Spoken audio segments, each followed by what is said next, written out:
At 63, John Stockton still stands as an irreplaceable monument in the history of American basketball. He is not only the greatest point guard of all time, but also a rare symbol of absolute discipline, unconditional dedication, and unblemished professional ethics. Over 19 years as a professional, he never demanded special treatment, never complained, never skipped practice, and never caused a single scandal.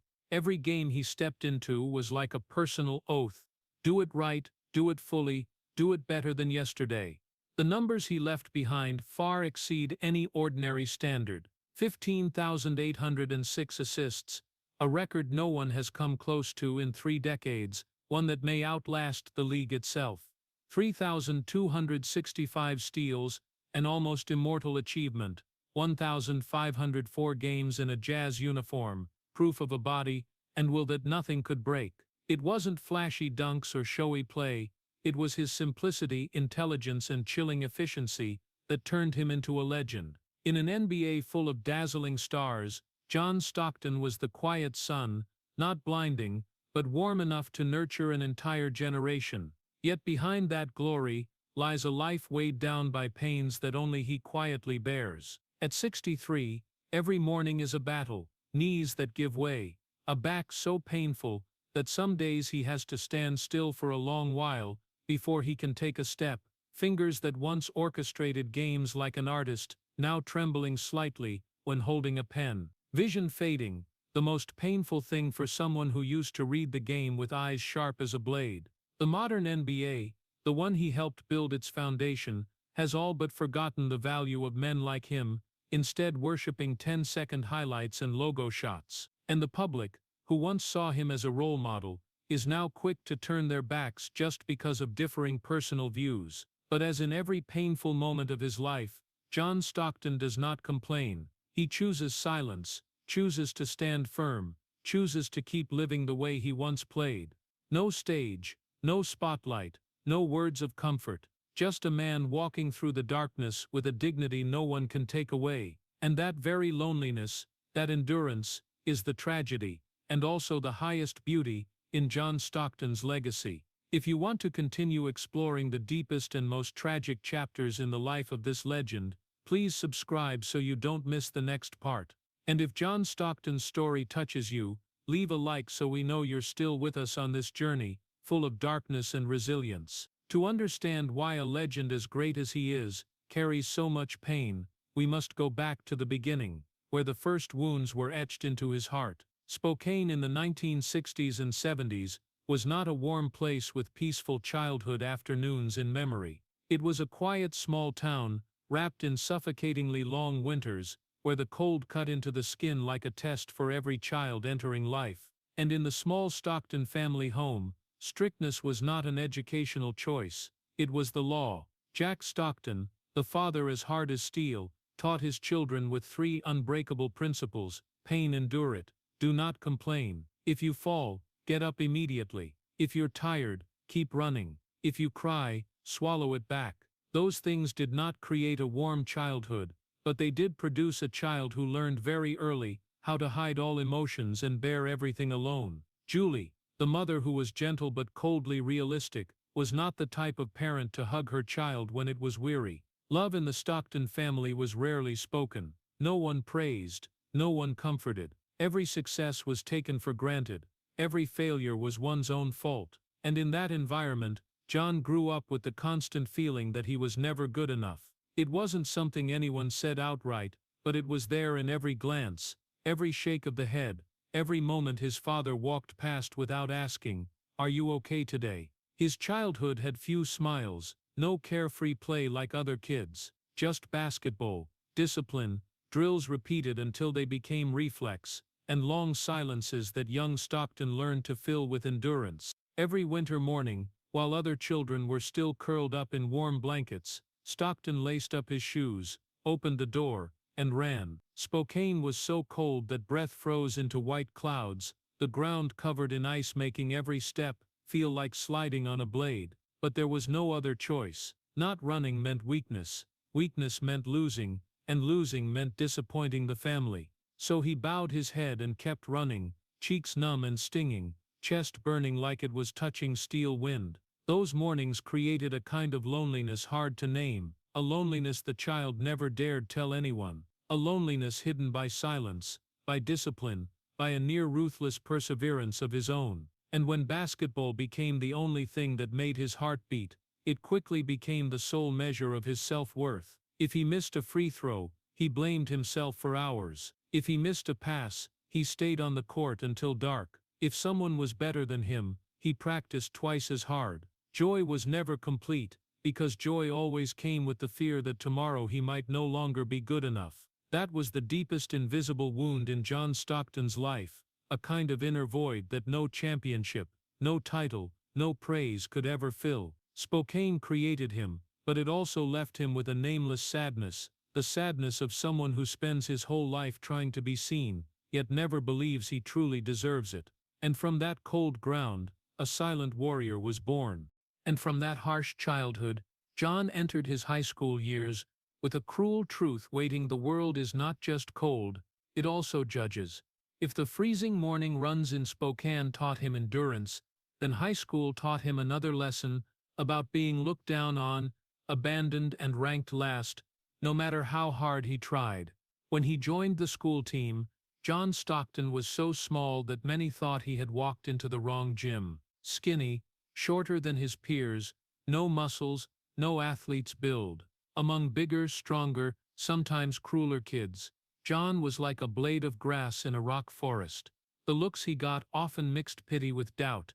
In early season tryouts, amid the squeak of shoes on the floor and the echo of bouncing balls in the gym, the coach once said something he would never forget: "John is too small to survive on the court."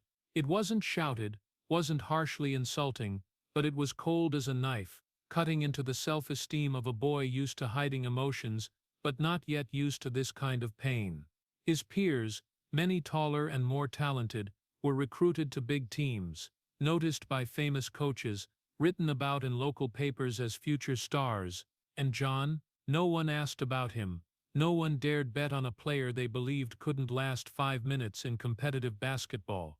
In practices, John was always the last to finish runs, the one who had to prove the most, the one who had to work twice as hard just to be on the same team. And the most painful thing wasn't the doubt from others, but the feeling of being abandoned in his own life, as if everything already had its place, and he alone was extra. There were team meetings where the coach called out names for the playing roster, and John stood beside, heart pounding, waiting for a slim chance. Many times his name wasn't called. He would quietly pick up balls, clean the court, then run drills with everything he had, like a ghost begging for existence through labor. But from those moments of being sidelined, the steel will in John began to form. Not the will of someone better than others, but the will of someone no one believed in, who had to cling to the last shred of faith to not give up. While friends went to big academies and were welcomed with open arms, John took the path of the leftover, sending dozens of letters begging for tryouts at colleges, but most got no reply. Big-name schools didn't even bother inviting him to tryouts. The whole city of Spokane knew John Stockton had no NBA future. And then Gonzaga, the last place he hoped for, where even the coach later admitted they took John not because of outstanding talent, but because they were short on players, an empty spot, a reluctant choice, a cheap experiment. It wasn't destiny's welcome, but the pity of opportunity. Even when accepted, John still had no place. Bigger, stronger players got priority playing time, got favored instruction, while Stockton quietly stood in the corner, holding the ball, waiting until someone gave him a few end-of-game minutes to fill time. And at Gonzaga, the obsession of never good enough clung to him like an inescapable shadow. But what no one knew and no one could guess was that in those darkest moments, John Stockton quietly built what naturally gifted players often lack: the painful endurance of someone who has to save himself. A youth drowned in disappointment, undervalued, looked at with contempt, but also the youth that forged the steel heart of a legend, a heart that needs no one's belief, a heart that keeps walking forward on its own, even when the whole world turns away. But the days of being undervalued at Gonzaga were not yet the most painful blow of his life. The greatest humiliation, the deepest wound, something that even a resilient man like John Stockton took years to touch without feeling choked up, came in the summer of 1984, on NBA draft night.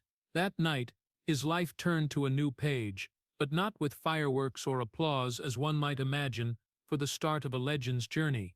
Instead, it came with public humiliation in front of millions. The Utah Jazz, a small team at the time trying to rebuild its foundation, held the 16th pick. They decided to do something no one expected: select John Stockton.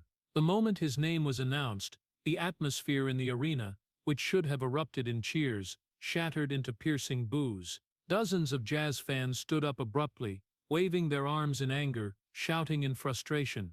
Not just a few people, an entire section of the stands, a chorus of mockery. Many shook their heads, many walked out, some yelled at the TV cameras, Who is Stockton?" The cameras didn't miss it. Images of the disappointed crowd flooded the broadcast, the unguarded expressions of frustration from Utah fans. A pick that many commentators called outright one of the worst picks of the night. The next day's press was no kinder. John Stockton. Who? Utah Jazz wastes the 16th pick. A scrawny player from Gonzaga. Really? They could have picked anyone, but they picked him. No one knew that those words "him" would later become the sharpest blade cutting into Stockton's mind. Because they captured how the entire world saw him then, a leftover, someone chosen only because the team didn't know who else to pick.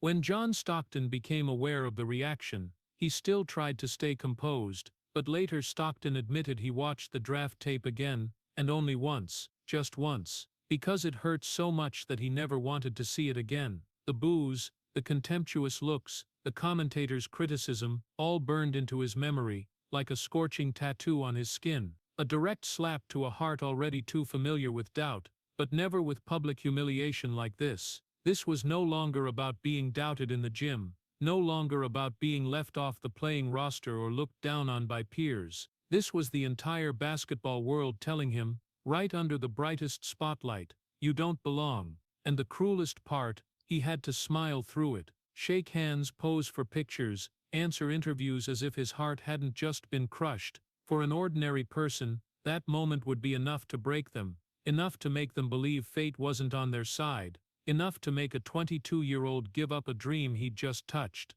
But the difference between John Stockton and the rest of the world lay in the deepest part of him. He swallowed the pain, swallowed it all, the humiliation, the disappointment, the despair, into a dark corner of his heart, where he'd been piling it since childhood. Whenever someone said he wasn't good enough, he didn't react, didn't retaliate, didn't explain, didn't blame. He only thought of one thing: how to make those booing people regret it. That night, after all the microphones were off, when the arena was silent, when the world turned to debates about other rookies, Jordan, Olajuwon, Barkley, John Stockton quietly returned to his room, sat on the bed, his hands clenched until they went white, not from anger, but because he was trying to keep himself from shaking with hurt. That was the first public humiliation of his life, the first deep crack, leaving an indelible mark on his soul, a bitter beginning that anyone could collapse under, but not John Stockton. For him, pain wasn't something to avoid, it was fuel to prove to the world that the man they mocked that day, the one they couldn't even remember the name of, would become the NBA's eternal nightmare. Fuel to turn a perceived mistake from the 1984 draft into one of the greatest players of all time. Fuel to answer the question, who is John Stockton, with his entire life. Those boos from the 1984 draft night didn't just hurt John Stockton, they became a smoldering fire in his heart, turning that public humiliation into a ruthless drive he used to sharpen himself.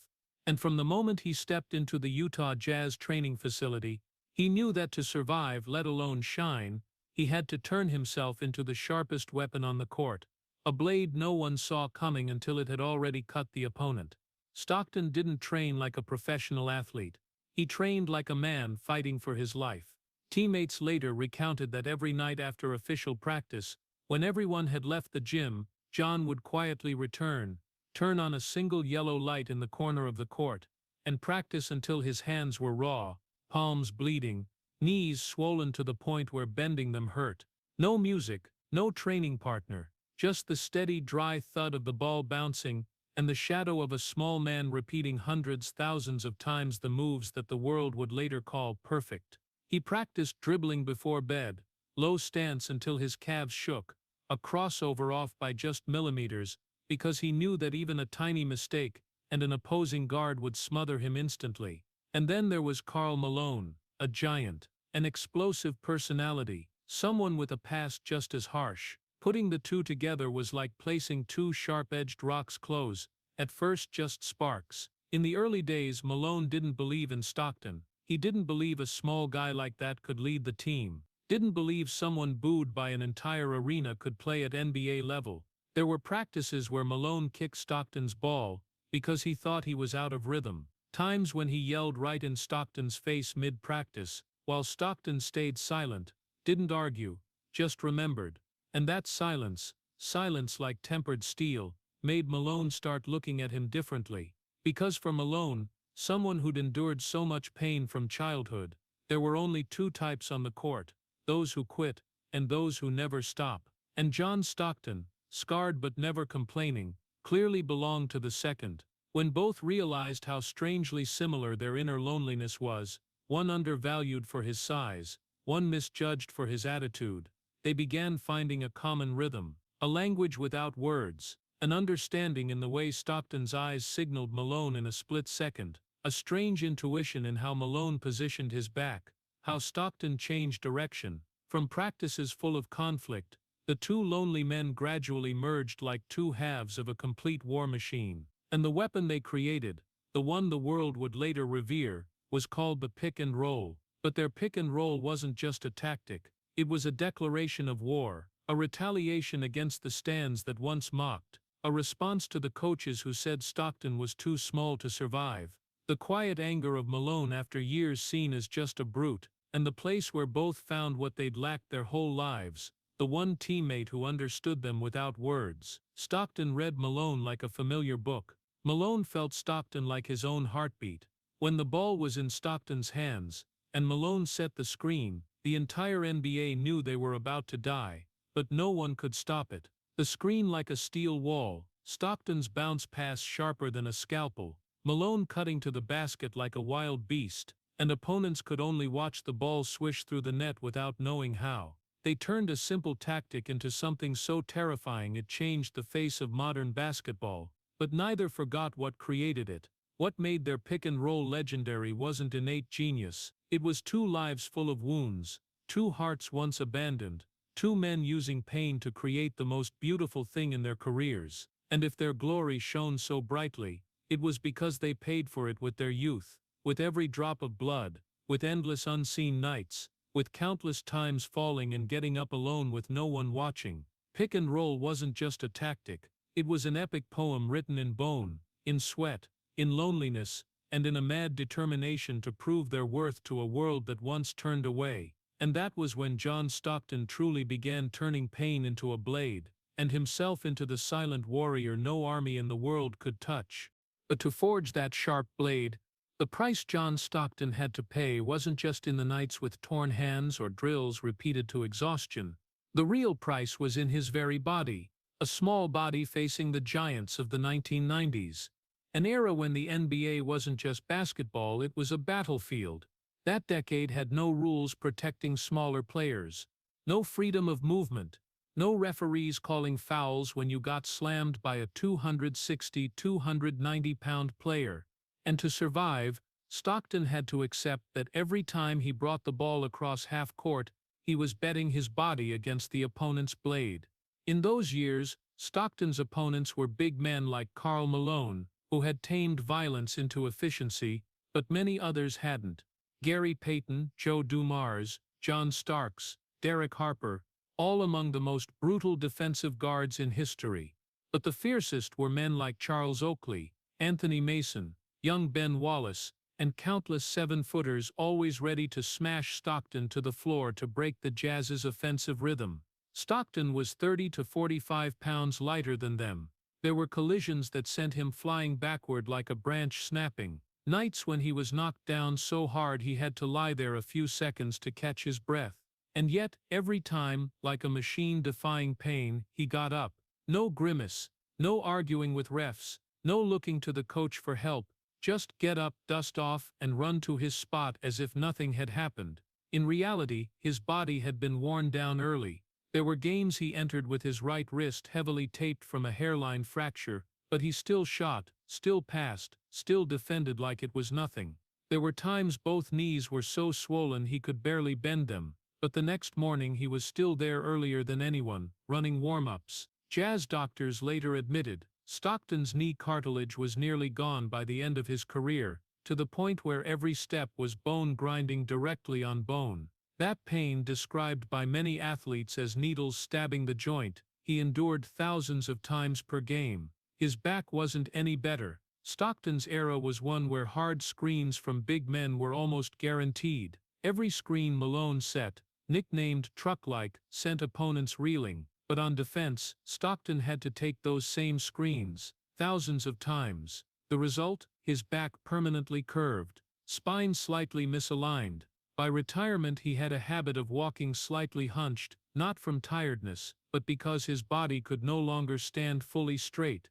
The ripple effects of those years showed most at night, when the crowd had left, the lights were off, and the cheers were silent. Many nights Stockton couldn't lie down because his back locked up.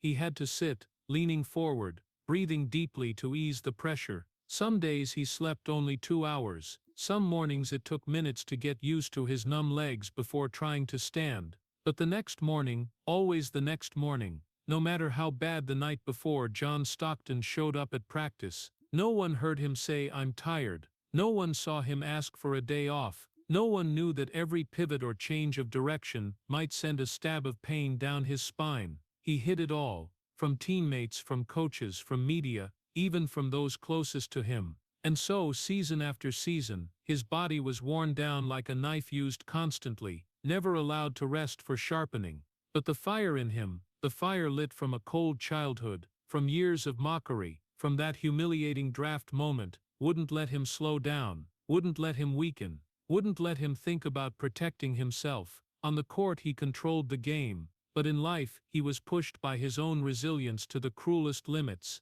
His flesh eroded day by day, hour by hour, but his heart, the heart of someone used to taking life's blows, never wavered. A heart that needed no applause, no spotlight, no legend title, just to keep fighting, just to never surrender. And that is the most tragic truth. No matter the pain, he never allowed himself to weaken, not even once. Those years of physical erosion finally created what even the most optimistic couldn't imagine. John Stockton entered the realm of records no one else in NBA history could touch. But ironically, the deeper he went into the blinding light of greatness, the more he felt the darkness of loneliness gripping his soul.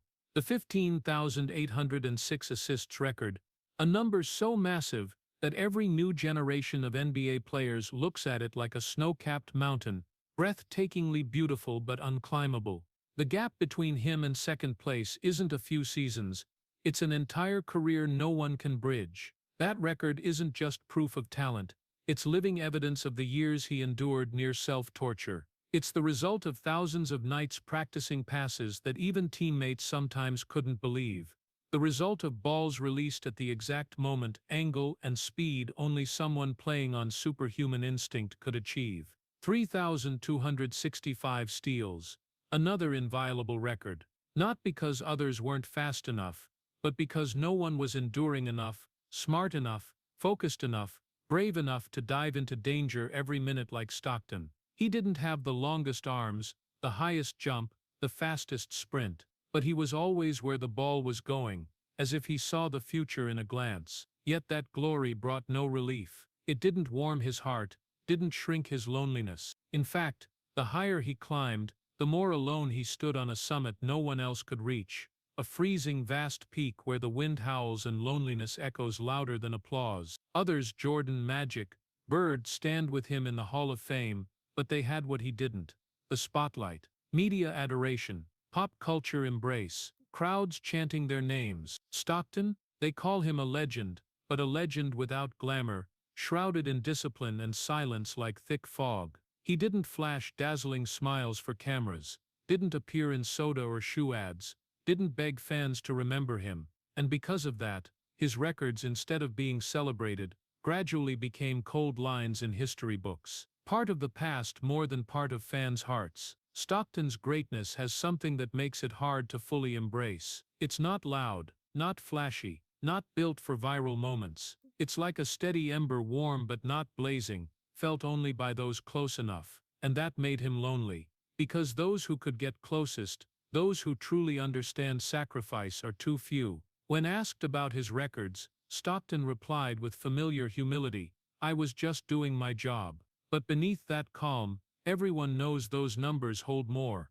Unmeasurable trade-offs, unseen pain, and the journey of a man who had to strain to survive in a world designed for taller, louder, more likable men. And then he realized a bitter truth: the more glory, the deeper the loneliness. Part of his heart was proud, but the rest quietly wondered, does anyone really understand what I paid to stand here? On the mountaintop, John Stockton is immortal. But immortality always comes at a price. No one accompanies you to the very top, and that is the deepest pain.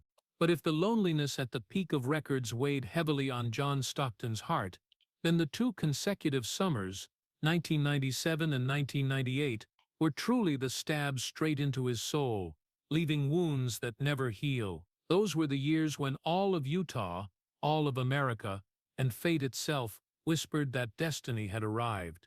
The Utah Jazz, after more than a decade sharpening their sword, finally reached the NBA Finals, believing basketball justice would smile on them. No one on the team believed it more than Stockton, the man who paid with blood and bone, who conquered every passing record, who never quit in any storm, now stood before the chance every great legend seizes: the NBA championship trophy. In 1997, the Jazz's journey felt scripted. Stockton hit a three-pointer in Game 6 against the Houston Rockets, sending the Jazz to their first finals. A sacred moment, a slice of history, a shot like destiny's declaration, time for the world to stop undervaluing them. Stockton played the finals with legs nearly numb after a season of torment. Malone took rib shots that made breathing hurt. Sloan was nearly exhausted from stress.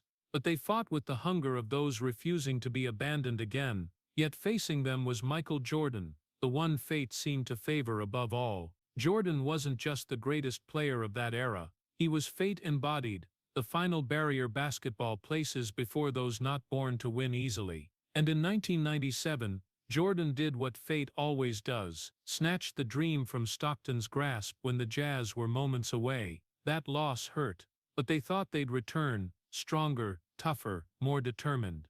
They believed 1998 was theirs. 1998, the season when all of Utah, young and old, lived in hope, believing history couldn't be cruel twice. The Jazz returned to the finals, this time with experience, last year's pain, and burning fire in warriors used to fighting in shadows. But fate isn't fair, it just chooses who it wants, and fate chose Jordan.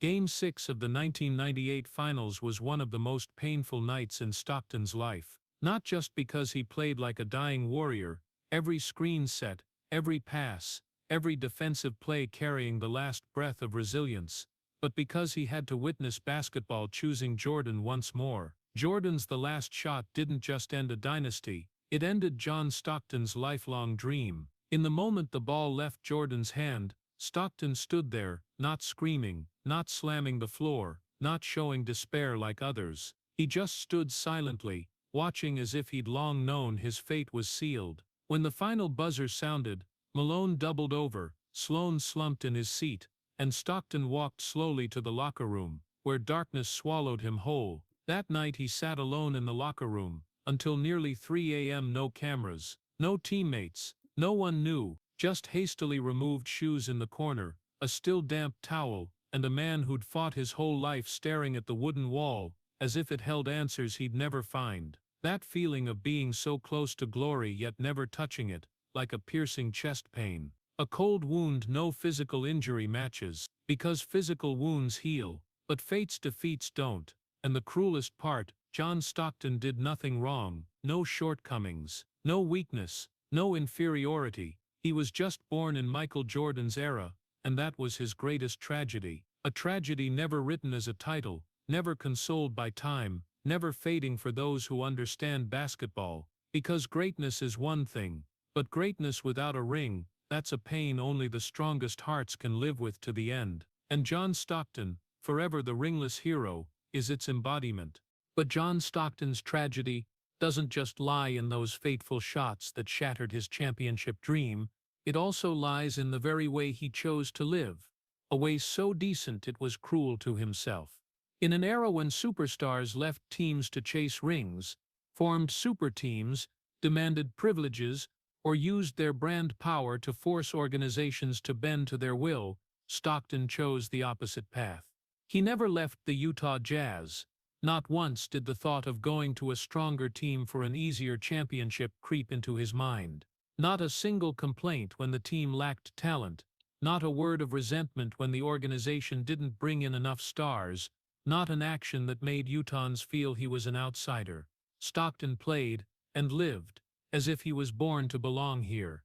But that's what made his life a paradox, because that absolute loyalty meant he missed the only championship chance his career truly deserved, and because he never demanded anything, people easily took him for granted. Many players of that era earned millions from endorsements, image campaigns, TV shows. Stockton did the opposite. He turned down most commercial deals, disliked magazine appearances, didn't want to be a brand spokesperson. He didn't chase the spotlight, didn't like Hollywood parties, didn't want his life scrutinized by the media. As the NBA shifted toward global entertainment, Stockton's preference for normalcy made him a quiet point in a noisy world.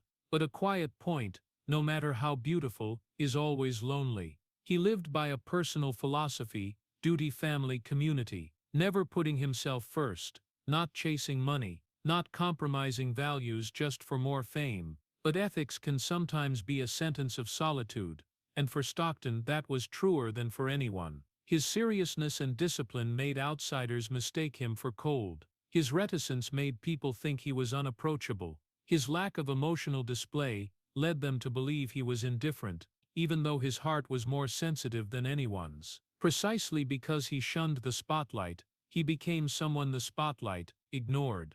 And in a world of stars who live off image, his simple, humble, unassuming nature left the media unsure how to tell his story. No drama, no scandals, no shocking quotes, no lavish lifestyle for headlines. And so gradually, even though he was the heart and soul of the Utah Jazz, even though he changed the face of the NBA with tactical intelligence, even though he held records every generation looks up to, he remained a player the world never truly understood. Someone so decent that people forgot he had his own private pain. Once a reporter asked him, "Do you ever wish you got more attention?" He just smiled, so softly others barely heard. "No, I just want to do it right." But what was the price of doing it right? It was 19 years sacrificing his personal image for the collective, and in return history, remembering him more lightly than he deserved. It was having no championship to prove his greatness, because he never left the Jazz for an easier path. It was watching flashier stars loved more, even though they didn't sacrifice half of what he did. It was finally realizing that living ethically is right, but sometimes the loneliest road. And so in John Stockton's career, there was a quieter tragedy, the tragedy of a man who gave everything but received too little understanding. A man whose decency became a wall separating him from the world. A man loyal enough to stand in the same place his whole life, even as the world left him behind. And that is the nameless pain he carries to this day. But if the loneliness in his career smoldered through the years, then the moment John Stockton left the NBA was the final knife. The most painful, coldest, cruelest blow life dealt him. An ending without applause, without stage lights, without ceremony. A conclusion no legend should have to endure, yet it fell to the one who lived the most decently in the league. In an era when superstars got lavish retirement tours, where every arena rose in standing ovation, fans prepared tribute gifts, and supporters cried saying goodbye, John Stockton chose to leave the NBA in his own way, quietly, wordlessly, without announcement. Not because he wanted mystery, not because he felt unworthy of honor, but because he didn't want to inconvenience others. That was his nature, and also his tragedy. No press conference, no tribute program, no highlight video on the Jumbotron.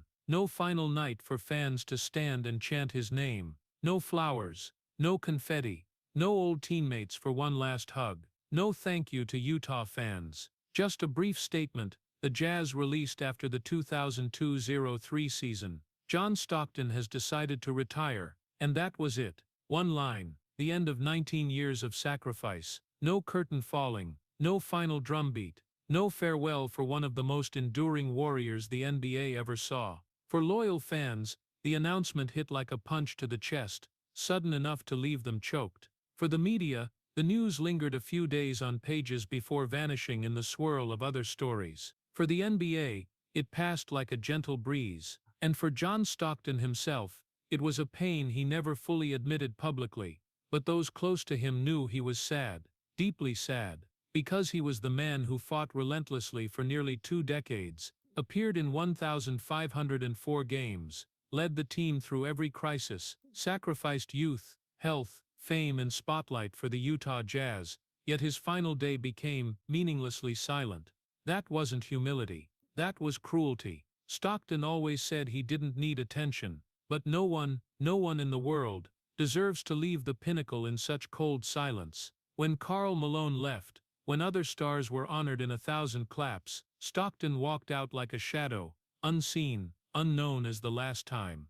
And on that final night, John Stockton packed his things in his small locker room, just like the 1998 night he sat alone in the dark, quietly folding his shoes, putting them in the bag, closing the locker, and leaving. No one at the door to see him off, no one asking for a final autograph, no one hugging him tight to say thank you. He left the NBA the way he'd lived his whole life, silently, undemanding, unassuming, but that very silence made his farewell the saddest note in his story.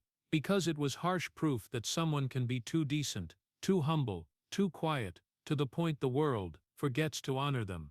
And in that cruel silence, John Stockton's tragedy reached its climax, a lifetime of greatness, but ending as if no one noticed, a legend who vanished into darkness, as if he'd never existed. And that's when people realize that sometimes, ethics, humility, loyalty, sacrifice, become the reason someone is most alone in the moment they should be celebrated most. But even leaving the NBA in such cruel silence, John Stockton still had one place to return to: family. A warm home, where he always believed love and Catholic faith would be a safe harbor after a lifetime enduring basketball's cuts. Yet, as in every chapter of his life, even that sacred place carried its own wounds, its own regrets only Stockton understood. He has 6 children, a large family full of energy, laughter, and invisible pressures no one but Stockton fully felt. Many of them wanted to follow in his basketball footsteps, to carry the Stockton legacy forward on the court. But that dream became a door to repeated failures. No one bore more pressure than David Stockton, the son who most resembled him in build and style. David grew up admiring his father, hoping one day to wear an NBA jersey, to follow that legendary path. And then he made the NBA, only to be waived, signed a 10-day contract, waived again, called back, then discarded like just a number, a name no one remembered. David lived the very life his father had, undervalued, forgotten, harshly underestimated. But the biggest difference, not everyone has a heart of steel like John Stockton. And here is where his pain began to form. Every time David was waived, every time he texted the family, "I've been cut again," John Stockton felt like someone was squeezing his chest hard. This was pain no on-court collision could match. He had endured all the disdain alone, fought through it all by himself. But when it happened to his son, he was no longer the warrior. He was a powerless father. He wondered, was I too strict? Was my cold childhood what made me a father not gentle enough? Were the discipline lessons I forced on them burdens holding them back? John Stockton loves his family, but the strictness he inherited from his own father made him always fear he was repeating the cycle he'd endured, the cycle that made a child grow up feeling never good enough. He didn't want that repeated, but he didn't know any other way to teach them. On silent evenings, when the Spokane house was asleep, Stockton sat alone in the living room, reading the Bible, seeking peace in Catholic words. Faith was the foundation he'd stood on his whole life, from cold Spokane mornings, as a boy to blood-soaked playoffs, to silent moments when his career ended. But even faith couldn't fill one void in his heart, the void called self-worth. His whole life, he'd fought to prove he was good enough. And now, he feared his children carried that same wound in their hearts. He feared he'd passed on not just diligence and discipline, but the loneliness he'd carried his entire life. His children love him, that never changes, but there are family dinners with a quiet underlying tension. The kids feel pressure to meet their father's standards, even though he never says it. John didn't want to be like his father who never praised. But sometimes he doesn't know how to show pride, so they feel it. And so silence, the thing that's accompanied him in every chapter, becomes the invisible language between father and children. He finds peace in the small Spokane church, where he kneels in quiet, praying for guidance. Catholic faith helped him endure the greatest upheavals, but it can't stop his worry about his family, can't erase the regret every time a child fails, can't heal the fear that he might have become a copy of the father who once made him feel unloved. And so even the safest place in his life, family, holds silent tragedies, wounds no one meant to cause, but there because love always comes with expectations, because children always want to be their father's pride, and because a man with a heart full of discipline, sacrifice, loneliness, sometimes doesn't know how to open it wide enough to say the words he most craved hearing from his own father. I'm proud of you. That is the most painful paradox. Even love can make his heart bleed, and even the warmest home can't erase the darkness that's followed him since childhood. But if the regrets about family could still be endured, then what happened in 2021, 2022 was truly the strongest blow to John Stockton's honor and heart. A tragedy so deep that even those who understood him best could not imagine it. And painfully, it came from the place he loved most in life, Gonzaga University. The school that opened its doors to him when no one else wanted to. The school he once called home. The school he had been connected to for over 40 years, from his first steps into the NCOA to when he had become a legend. Yet in just one divisive moment in history, it turned its back on him. When the pandemic erupted, the world fell into fear, chaos, and controversy. And amid that wave, Stockton, the man who had lived his entire life by the principles of honesty and protecting personal beliefs, expressed frank views on the vaccine. He was skeptical. He disagreed with how the media portrayed it. He asked questions. He might have been right, he might have been wrong, but he said what he believed. Not to oppose, not to rebel, just because he didn't know how to live any other way than being honest with himself. But the world at that time had no room for honesty. The press immediately pounced on him like a wounded animal. Malicious headlines appeared everywhere. John Stockton, anti-science. A legend but ignorant. Stockton has ruined his own legacy. There were even articles mocking him as if he weren't an icon of Gonzaga, as if he hadn't brought fame to the entire school, as if he weren't an exemplary citizen of Spokane. And then the cruelest thing happened. Gonzaga banned him from entering the arena to watch basketball. No more reserved seat, no more welcome, no more his name echoing in the gym where he once played, practiced, dreamed of the NBA. A cold decision, a deep cut straight into the heart of a man who had already borne too much pain in life. Upon receiving that notice, those close to Stockton said he was silent for a very long time, not angry, not arguing, not blaming, just silent, the kind of silence not from pride, but from someone who had just lost something more sacred than fame, a sense of belonging. He had thought Gonzaga was the place he would grow old with, the place he would be respected until the end of his life. But now, he had to stand outside the door, like a stranger in his own hometown. He sat at home, watching Gonzaga games on TV, his familiar empty seat appearing on the broadcast like a mockery of his pain. He said nothing publicly, but longtime friends said he was hurt so deeply that he didn't want to mention the school for many months. This was no longer about political or scientific views. This was a betrayal of memory, betrayal from the place he loved more than anywhere else besides family. For someone like Stockton, who lived decently his whole life, no scandals, no showiness, no harm to anyone, Being ridiculed by society, being ostracized by his beloved university, was pain beyond any physical fall. He had once been booed at the 1984 draft, once knocked down by the big men of the 90s, once had his championship dreams stolen by Jordan, once left the NBA without applause. But all those pains combined were nothing compared to the moment Gonzaga closed the door behind him.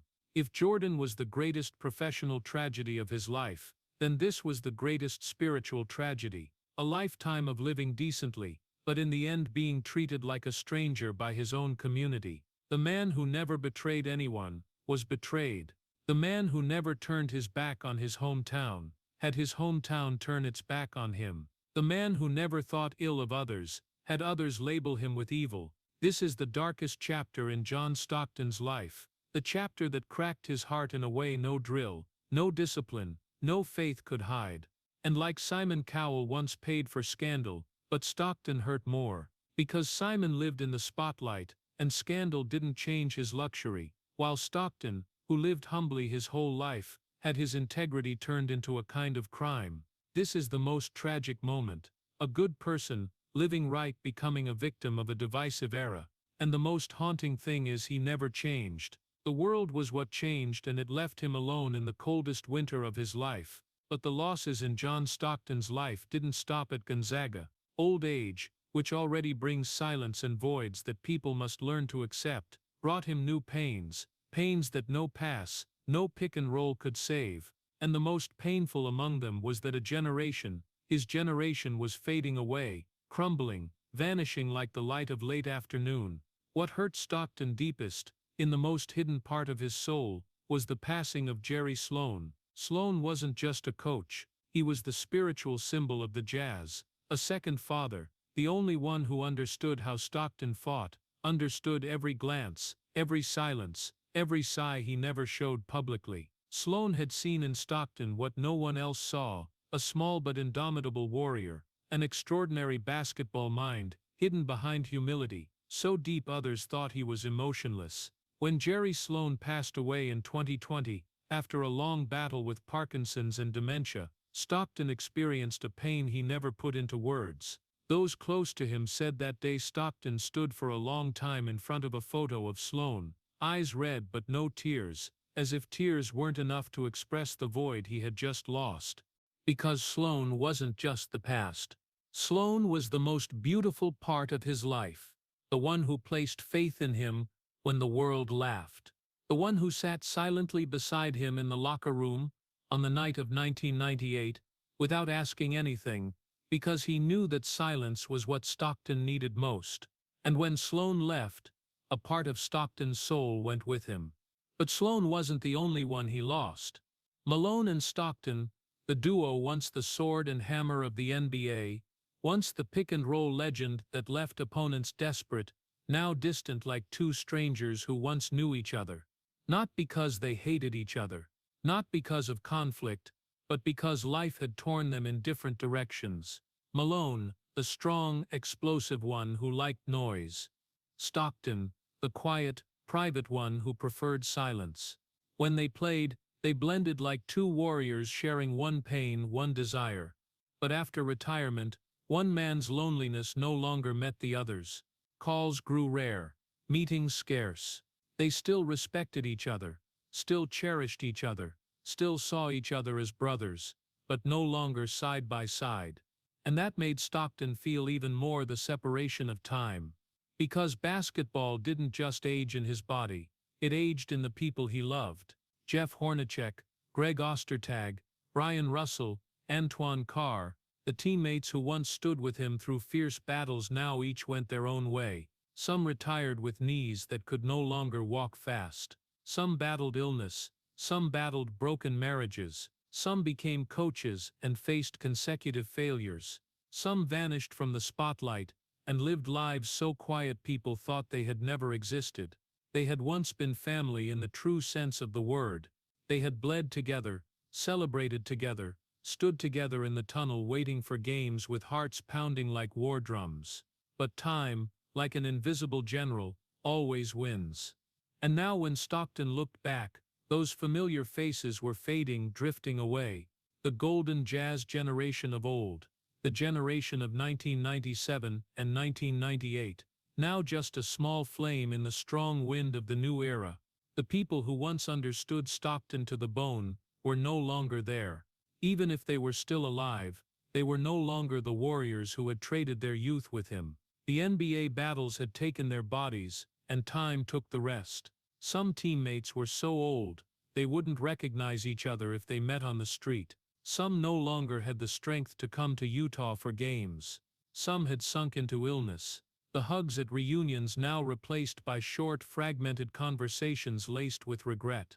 And amid those losses, Stockton realized a cruel truth: the people who understood him best, the only ones who understood his silence, understood the sweat he poured, understood the wounds he carried on his body and in his heart, were now just memories. Beautiful memories, but painful. Golden memories, but fragile. Bright memories, but the brighter they are, the more they reveal the darkness surrounding the present. Losing the people who understood him best, that is not just the loneliness of old age. It is the tragedy of a life that fought too long, too fiercely, to the point that when everything recedes into the shadows, he finally realizes that in the end he is left alone. As if his era, the people, the culture, the warrior spirit, is dying day by day, leaving him lost in a new world that no longer has room for men like John Stockton. But John Stockton's tragedy does not stop at the losses in the past, or the people who have left him. There is something slow, silent, without warning, but crueler than any fall from his playing days. An opponent no warrior can escape: time. And at 63, time is taking from him one thing at a time: his body, his quickness, his eyes, and even the fragile peace in his heart. Vision is what Stockton fears losing most. All his life, his eyes were his weapon, the eyes that read the game, saw through chaos to find the smallest opening, to deliver the ball to the exact centimeter. Those eyes once amazed the NBA, not tall, not strong, not fast, but seeing everything before it happened. Now those eyes are beginning to betray him. At first it was just squinting to read in the evenings, then clocks in the distance became blurry, then watching games. The lines on the court were no longer sharp but slightly blurred, as if covered by a thin fog. Doctors say it's normal at 60, but for Stockton nothing is normal about losing the greatest gift basketball ever gave him. Some nights he wakes up in the middle of the night, opens his eyes in the dark, and startles when he can't clearly see the objects in the room. He has to get up, touch the wall, the table, the door frame to make sure he can still see. Years of sharp vision made him used to seeing everything clearly, and now even a few seconds of blur are enough to make him breathe heavily with fear. That fear keeps growing. What will happen if one day I can't clearly see my children's faces? If I can't see Eric's smile? If these eyes, once everything, are the first thing to leave me? Those questions linger, persistent like the back pain he carries every morning. Because this body, the body that withstood the punches and collisions of the 90s, is now paying the price. Stockton's back is no longer straight as before. The slight curve in his spine, formed from thousands of screens he fought through in his career, has become constant ache. Every morning, getting out of bed is a challenge. He has to prop himself up on the headboard, sigh deeply, wait for his muscles to loosen, then try to stand slowly to avoid sharp pain. The knees that carried him 94 feet for 19 seasons are now so weak that climbing a few stairs makes him grip the railing. His left knee sometimes locks up, forcing him to twist gently to hear the familiar click before taking another step. His hands, the hands that once turned basketball into art, now sometimes tremble slightly when he holds a pen, pours water, even buttons his shirt. Others say it's just age. But for Stockton, each small shake feels like a cold message. Time is catching up to you.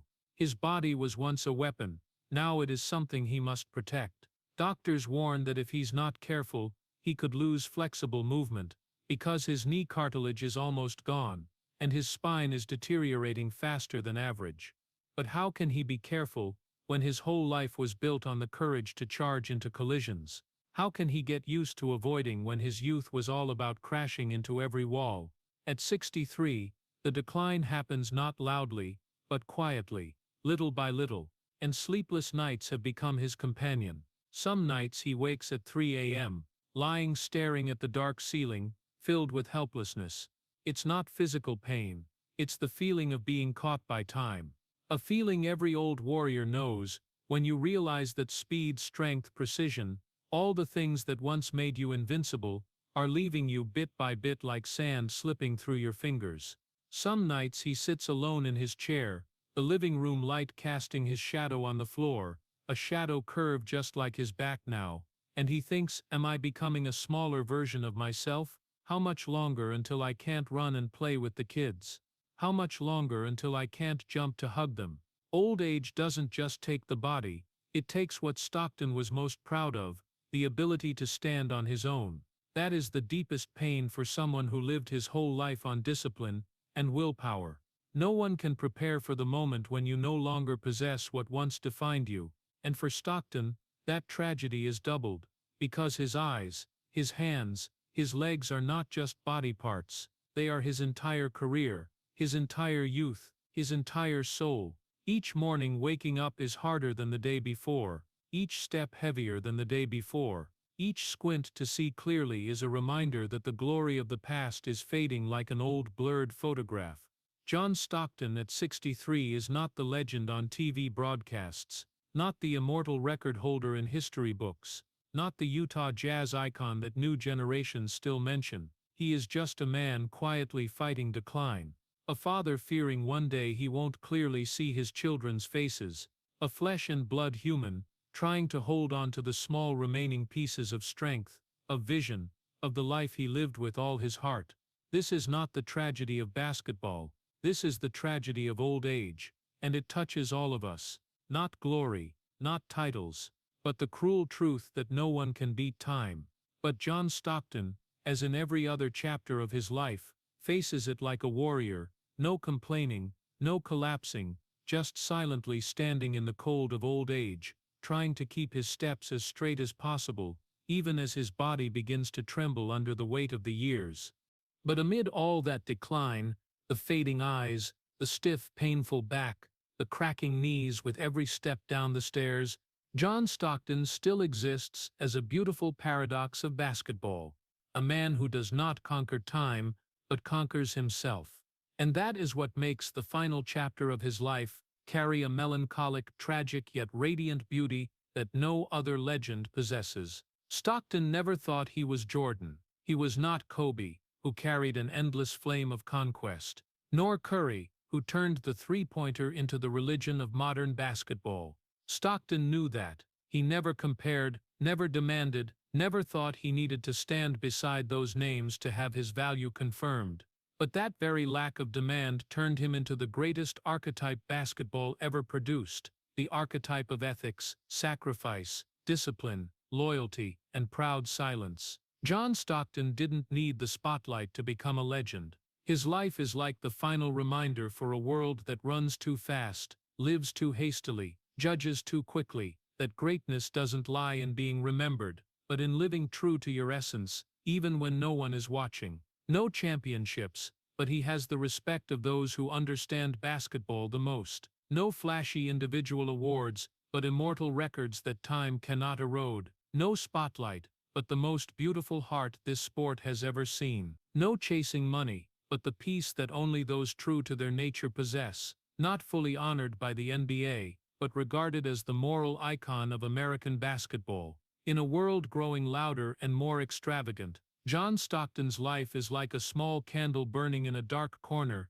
not blinding, but never extinguishing. A candle that anyone who has seen it feels one thing, that light wasn't created by fame, but by resilience. His life reminds us that greatness isn't about how many people chant your name, it's about how you lived in the moments no one saw. Stockton is the man who practiced alone in the gym after official practice ended, the one who charged into brutal screens without a single complaint, the one who got up thousands of times after hits that left other opponents on the floor, the one loyal to one team, one city, one community, even when that community sometimes turned its back on him, the one who never left the Jazz to chase a ring, never pursued million-dollar ad deals, never changed his nature to please anyone. The one who endured ostracism from Gonzaga without complaint. The one who fears old age but never surrenders to it.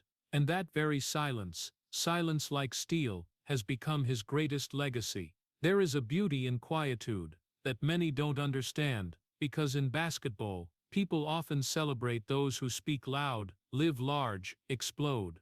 But sometimes the greatest are those who move lightly like shadows, live simply like breathing, and leave the stage without a sound, leaving only a quiet respect hard to put into words. John Stockton at 63 is not the final chapter. It is just the chapter where he has to live slower, facing the truth that what once defined him, speed, vision, divine endurance, is gradually leaving him. But one thing never changes: his will, his resilience, his warrior heart, and his love for basketball, for family, for living rightly.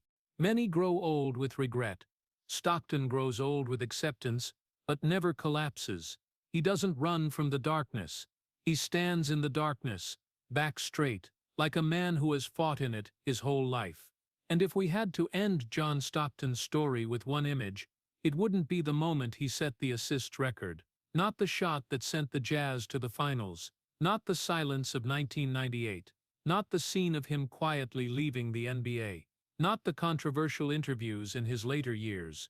But the image of a 63-year-old man standing alone in an empty gym, face hidden in the dim yellow light of an old bulb, holding a worn ball, dropping it to the floor. The sound of the ball bouncing, hitting the backboard, then falling, echoing like the heartbeat of an era gone by. No audience, no cameras, no honors, just him, and the most familiar sound of his life. A greatness that needs no witnesses, a sacrifice that needs no applause, a legend that doesn't need to be told, but lives forever. Because John Stockton is not just a basketball player, he is the spirit of basketball, the living lesson in endurance, proof that sometimes the quietest person is the greatest. And that is the final note for a life beautiful yet painful, tragic yet noble, a life that anyone who has ever loved basketball owes a thank you for. There is a very American sadness that envelops John Stockton's story, the sadness of a man who did everything right,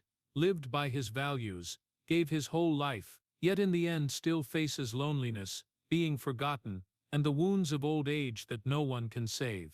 Looking at his journey, one cannot help but ache at the quiet tragedies. A 1984 draft night full of booze, the years being smashed by the big men of the 90s, back broken, knees worn, yet still getting up to play.